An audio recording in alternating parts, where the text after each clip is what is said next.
सुरेंद्र जी, एक आज आपने कह दिया कि भाई आज प्रियंक खरगे जी ने भी कह दिया नालायक बेटा। पीएम ने 91 गालियां गिना दी और उनका ये कहना है कि भाई और आप तो जानते हैं जब जब उनको गालियां पड़ लेती है बीजेपी इनकैश कर लेती है। आप क्या कहेंगे?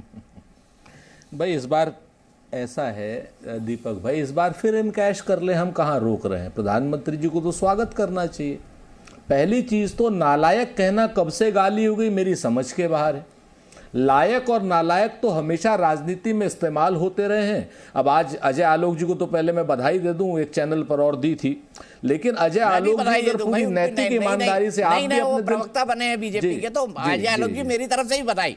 जी जी जी, हाँ, बधाई पूरी दीजिए। और आप भी अपने दिल पर हाथ रख करके कहिए और अजय जी भी अपने दिल पर हाथ रख करके कह दे कि नालायक कोई गाली है। तो नालायक तो कोई गाली नहीं, लेकिन चूंकि आप सब लोगों को, आप मित्रों को, नेगेटिव वर्ड है जिसको हमारे समाज में माना जाता है कि नेगेटिव वर्ड है।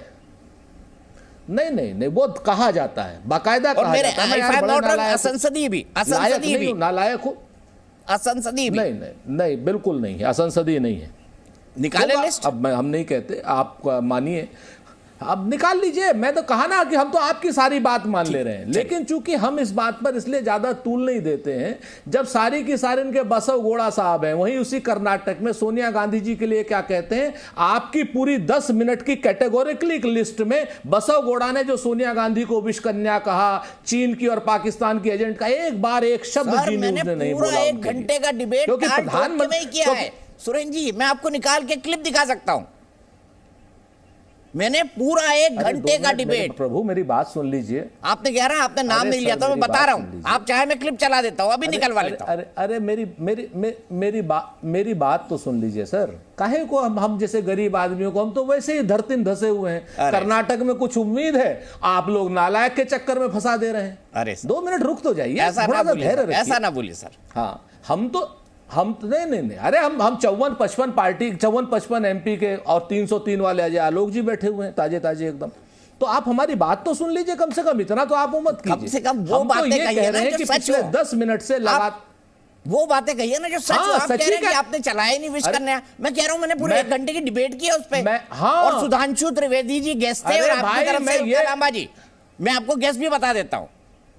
अरे सुन तो, अरे सर मेरी बात तो सुन लीजिए। आप अपनी अपनी कहे जा रहे हैं। मैं ये कह रहा हूं, आज अभी 5 बजे से 5:10 तक जो आपने अपना प्रोग्राम चलाया इंट्रोडक्टरी, उसमें आपने हिंदुस्तान भर की सारी गालियां प्रधानमंत्री जी की, इसकी उसकी सब तो चला दी, लेकिन आपने ये बिल्कुल नहीं कहा प्रधानमंत्री जी के सबसे प्रिय शिष्य या सबसे प्रिय नेता बसव गौड़ा जी ने सोनिया गांधी जी को किस तरीके से विश्व कन्या कहा, किस तरीके से पाकिस्तान और चीन, ये बिल्कुल आपने पिछले 10 मिनट में नहीं कहा। मैं बात ये कह रहा हूं। अच्छा ठीक है, मैं ये नहीं कह रहा हूं कि आपने पहले प्रोग्राम वो भी चलाएंगे। ठीक है सुरेंद्र राजपूत जी, ठीक है ना। हाँ, आप बात समझ है क्या कहते हैं ना कि दोनों ही पक्ष आए हैं तैयारियों के साथ, हम गर्दनों के साथ हैं, वो आरियों के साथ।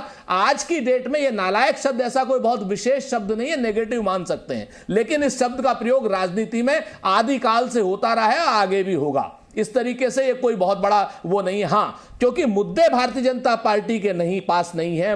भारतीय जनता पार्टी मिस्टर 40% की सरकार है। भारतीय जनता पार्टी वहां पर हताश है, निराश है। प्रधानमंत्री जी के रोड शो में, प्रधानमंत्री जी के क्या नाम, उसमें नहीं कोई भीड़ आ पा रही है। इसलिए प्रधानमंत्री जी पहले तो गालियां तौल के खाते थे कि भाई 2 किलो खाता हूं, 3 किलो खाता हूं, और उसमें मेरे अंदर एक ऐसी एनर्जी है कि वो गालियों को पॉजिटिव एनर्जी में बदल देती है, प्रोटीन में बदल देती है, एनर्जी बदल। ये प्रधानमंत्री जी के शब्द है, मैं नहीं कह रहा हूं। आपने भी सुने होंगे और आपने बाकायदा इसको चलाया भी होगा। आज प्रधानमंत्री जी गालियां गिन के खा रहे हैं कि 91 हो गई हैं, 92 हो गए। अरे प्रधानमंत्री जी, मुद्दे की बात कर लीजिए। मुद्दे की बात यह है कि आप कर्नाटक और महाराष्ट्र को लड़वा रहे हैं सीमा पर। मुद्दे की बात यह है कि कर्नाटक के 800 गांवों में महाराष्ट्र की सरकार के योजनाएं चल रही हैं कर्नाटक की इजाजत के बगैर। आप मुद्दे की बात यह है कि आपके चीफ मिनिस्टर मिस्टर 40% के नाम से मशहूर हैं। मुद्दे की बात यह है कि आज आपके यहां पर 8 करोड़ रुपए आपके एक एमएलए के घर पकड़े जा रहे हैं। मुद्दे की बात यह है कि आज वहां पर क्या नाम नंदिनी को बाकायदा डिमोरलाइज किया जा रहा है। मुद्दे की बात यह है कि कन्नड़ वासियों के प्राइड को आप खत्म करने की बात कर रहे हैं। प्रधानमंत्री जी के जो पार्टी के अध्यक्ष जेपी नड्डा जी हैं, क्या उनका आशीर्वाद नहीं मिलेगा अगर आपने उनको नहीं चुना तो? सच बात यह है कि मुद्दों पर आइए, वहां पर रोजगार के जनरेशन की बात कीजिए, वहां पर बात कीजिए कि वहां पर आप किस तरीके से कर्नाटक का जो प्रभाव है दोबारा से कैसे स्थापित करेंगे। मुद्दे की बात यह कतई नहीं है कि कांग्रेस चाहती एटीएम मशीन। अरे भाई, आपकी क्या ATM machine Adani money machine है क्या? किस तरीके की आप क्या नाम अमित शाह साहब बात करते हैं? किस तरीके से अमित शाह साहब बात करते हैं कि अगर कांग्रेस आई तो वहां पर दंगे हो जाएंगे? किस तरीके की अमित शाह साहब बात करते हैं कि कांग्रेस तो वहां जीत रही है?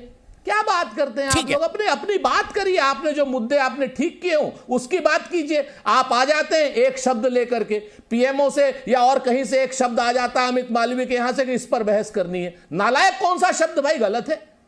ठीक है।